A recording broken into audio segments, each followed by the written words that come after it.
মহিলা তৃণমূল কংগ্রেসের ধর্ণা ও প্রতিবাদ মিছিল সন্দেশখালীতে। আরজি করে জুনিয়র চিকিৎসক হত্যার দোষীদের ফাঁসির দাবি তুলে ও সিবিআই এর কাছে দ্রুত তদন্তের আর্জি জানিয়ে সন্দেশখালী ১ নম্বর ব্লক মহিলা তৃণমূল কংগ্রেসের উদ্যোগে হাটগাছি অঞ্চলের প্রতিবাদ মিছিল ও ধর্ণা অনুষ্ঠিত হয়।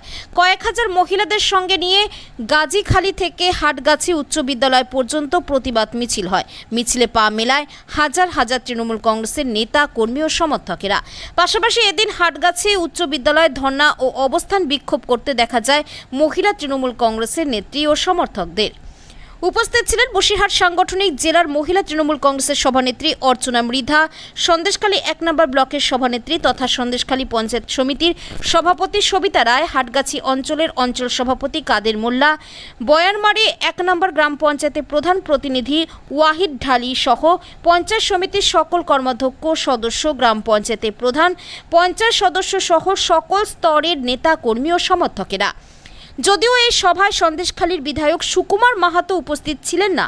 সাংবাদিকদের প্রশ্নের উত্তরে সবার পক্ষ থেকে বলা হয় বিধায়ক ব্যস্ত মানুষ, তাই আসতে পারেননি।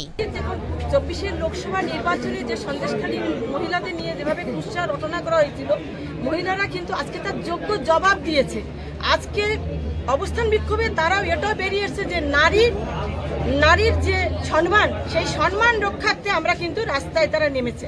আজকের হাজারে হাজারে আজকে ১৫ থেকে ২০ হাজার মহিলা রাস্তায় তারা মিছিল করেছেন। তাদের একটাই যে আমাদের নারীর সম্বরণ আমাদের রাখতে হবে।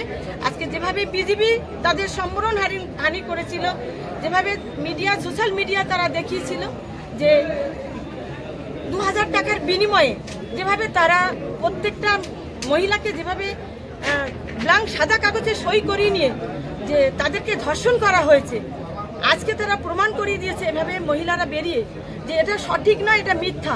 তার জন্য আজকে মমতা বন্দ্যোপাধ্যায়ের ডাকে তারা ধর্ণা মিছিল এবং ধর্ণা মঞ্চে তারা হাজির হয়েছেন। হাজারে হাজারে কাতারে কাতারে মানুষ বিভিন্ন রৌদ্রকে উপেক্ষা করে, বর্ষাকে উপেক্ষা করে, নদী পার হয়ে ভ্যান টোটো করে যেভাবে মায়েরা আগত হয়েছেন এই সভা মঞ্চে, সেটা সত্যি চোখে পড়ার মতো। এবং সন্দেশখালী 1-এর মানুষ সেটা যোগ্য প্রমাণ দিয়েছে আজকের তার জনসভায়। আমরা 1 সেপ্টেম্বর আমাদের আজকে যে অবস্থান বিক্ষোভ মহিলাদের, আমাদের মমতা বন্দ্যোপাধ্যায়ের নির্দেশে এবং আমাদের রাজ্যের নেত্রী চন্দ্রিমাদির নির্দেশে আমরা আজকে প্রত্যেকটা বসিরহাট ডিস্ট্রিক্টে প্রত্যেকটা ব্লকে আমাদের এরকম ব্লক এবং টাউনে এরকম অবস্থান বিক্ষোভ এবং প্রতিবাদ মিছিল চলছে। আমাদের একটাই বার্তা যে ধর্ষণকারী যিনি ধর্ষণ করেছে তার অবিলম্বে বিচার হোক এবং ফাঁসি হোক, প্রকাশ্যে ফাঁসি হোক। আর সেকেন্ড হচ্ছে যে ধর্ষিত যে আইন, ধর্ষকের যে আইন, সেই আইনটা খুব দ্রুত কেন্দ্র সরকার আজকে বলবৎ করবে। বলবৎ না করলে ততদিন পর্যন্ত আমরা এইভাবে মহিলারা আন্দোলন করে যাব।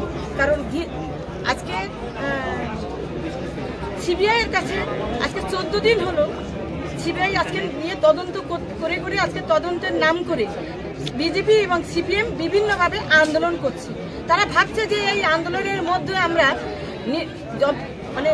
আন্দোলনের মধ্য দিয়ে আমরা গদির চেয়ার দখল করব। তা চেয়ারটা দখল করতে গেলে জনগণের রায় নিয়ে আসতে হয়। এটা মমতা বন্দ্যোপাধ্যায় এবং অভিষেক বন্দ্যোপাধ্যায়ের সরকার, এবং এখানকার নেত্রী হচ্ছেন মমতা বন্দ্যোপাধ্যায় এবং নেতা হচ্ছেন অভিষেক বন্দ্যোপাধ্যায়। তাদেরকে সাধারণ মানুষ যেভাবে আস্থা রাখে, সেই আস্থার পক্ষে এখনো তারা বুঝতে পারেনি। বিজেপি বন্ধুরা, সিপিএম এর বন্ধুরা তারা জেনেছে যে আমরা বাংলাদেশ পেয়েছে, তারা বাংলাদেশের যে আন্দোলন করে গদি তারা দখল করেছে, সেইভাবে আমরা দখল করব। যাই হোক, আমরা সেটার বিরুদ্ধে আমরা সঠিক তদন্ত করব এবং খুব শীঘ্র দোষীদের সাজা দিক। এবং যে সোশ্যাল মিডিয়া যেভাবে বিভিন্নভাবে ভুল বা ফেক খবরগুলো দিচ্ছে, সঠিক তথ্য নিয়ে খবরটা দিক। তারা এরিয়া 6টা-7টা দ্বীপ অঞ্চল, তারপর উনি কর্মঠ মানুষ কোথায় আটকে গেছে। সন্দেশখালী 1 ব্লক 2 ব্লক 2 জায়গায় এই কর্মসূচি চলছে। এছাড়া জরুরি ভিত্তিতে ওনার এখানে ওখানে ডাক পড়ে, যার জন্য বরাবরই দেখবেন যে আমরা সন্দেশখালীর প্রোগ্রামগুলো আমরাই মূলত করি। কখনো কখনো উনি কোনো প্রোগ্রামে অ্যাটেন্ড করেন। গতকালকের উনি সরবেরিয়াতে উনি ব্লক সভাপতি যিনি নতুন হয়েছেন তানাকে নিয়ে সেখানে করেছেন।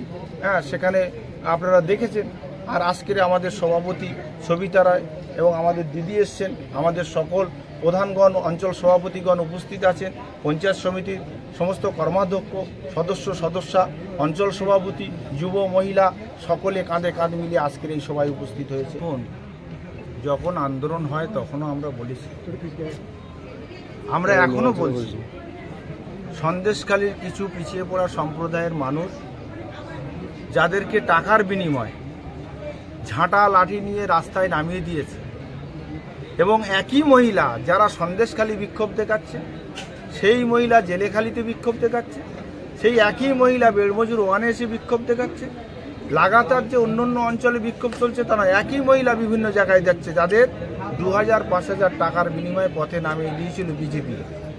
এবং সেখানে অত্যন্ত একটা কুচক্রান্ত চলেছে। এখানে বিজেপির নেতা, এই রাজ্যের যারা নেতৃত্ব, তারা অত্যন্ত একটা পরিকল্পিতভাবে সন্দেশখালীকে কালিমালিপ্ত করা, শেখ শাহজাহানকে কালিমালিপ্ত করা, মমতা বন্দ্যোপাধ্যায়কে কালিমালিপ্ত করা, তৃণমূল কংগ্রেসকে কালিমালিপ্ত করা, এটা ছিল ওদের মূল উদ্দেশ্য। আসলে এখানে মানুষ তৃণমূলকে ভালোবাসে, তৃণমূলের নেতৃত্বে বাংলায় মানুষ সুখী আছে, শান্তিতে আছে, উন্নয়নের সাথে আছে। খালির আপামর জনসাধারণ আজকের মহিলা থেকে শুরু করে, বিশেষ করে মহিলার যে উপস্থিতি, এবং আমাদের কর্মী সমর্থক আমার ভাইয়েরাও প্রচুর উপস্থিত ছিল। তাদের একটাই বার্তা, তাদের একটাই দাবি, আমাদের দলনেত্রীর সঙ্গে আমরা গোলা মিলিয়ে বলতে চাই যে অন্যায় করেছে, যে আমার ডাক্তার বোনটাকে ধর্ষণ করেছে, নৃশংসভাবে খুন করেছে, তাকে ফাঁসি চাই। এটা হচ্ছে সন্দেশখালীর সমস্ত এই মানুষের দাবি। অত্যন্ত স্পষ্ট ভাষা, পরিষ্কার কথা পরিষ্কার করেই বলতে চাই, জনতা জনার্দন যেখানে, সেখানে হাজার নেতা তৈরি হবে। সে পঞ্চায়েত মেম্বার হতে পারে, সে সভাধিপতি হতে পারে, সভাপতি হতে পারে, এমএলএ হতে পারে, এমপি হতে পারে, মিনিস্টার হতে পারে, মুখ্যমন্ত্রী হতে পারে, প্রধানমন্ত্রী হতে পারে। আমি সেটাই বলতে চেয়েছি যে যারা কতিপয় কিছু নেতা আছে, যারা জনগণের দ্বারা এবং কিছু নেতৃত্বের সাপোর্টে তাদের সান্নিধ্যে এসে চেয়ার পেয়ে সেই জনতা জনার্দনের কথাই ভুলে যায়, যারা মনে করে এ বনে আমাদের পৈতৃক সম্পত্তি হয়ে গেছে, কিন্তু তারা জানে না নির্দিষ্ট একটা সময়ের মধ্য দিয়ে গণতান্ত্রিক পদ্ধতিতে তার সময় শেষ হবে। আর এই জনতা জনার্দন তারা লক্ষ্য রাখছে যে এই মানুষের প্রতি সে কীরূপ আচরণ করছে, তাই সময় আসলে ভালো মানুষকে রাখবে আর খারাপ মানুষকে মানুষ বাড়ি পাঠিয়ে দেবে। সেই জন্য এ কথা আমি বলেছি। সন্দেশখালীর মানুষ তৃণমূলকে চায়, দিদিকে ভালোবাসে, অভিষেককেই ভালোবাসে। আর যেটা বলছেন যে মহিলাদের নিয়ে হয়েছিল, ওটা হলো বিজেপির একটা ঘৃণ্য চক্রান্ত ছিল, সেটা সবাই দেখেছে। আস্তে আস্তে পরিষ্কার হয়ে যাচ্ছে, আরও সামনে যে দিনগুলো আসছে সেটা আরও পরিষ্কার হয়ে যাবে, যেটা একটা ভুল বার্তা ছিল, আর একটা ভুল একটা সংবাদ ছিল, একটা টাকার বিনিময়ে বিজেপি এইটা করছিল। মায়েরা যেভাবে আমাদের ডাকে সাড়া দিয়েছে, আগেও ছিল, সেটা হয়তো সময়ের সাপেক্ষে হয়তো কিছুটা হয়ে গেছিল, ভীত সন্ত্রস্ত ছিল, যেভাবে বিজেপি একটা চক্রান্ত করে ভয় দেখিয়ে রেখেছিল, কিন্তু সেটা থেকে তারা বেরিয়ে এসছে। আগামী দিনে ওরা আমাদের পাশেই আছে আর সবসময় পাশেই থাকবে।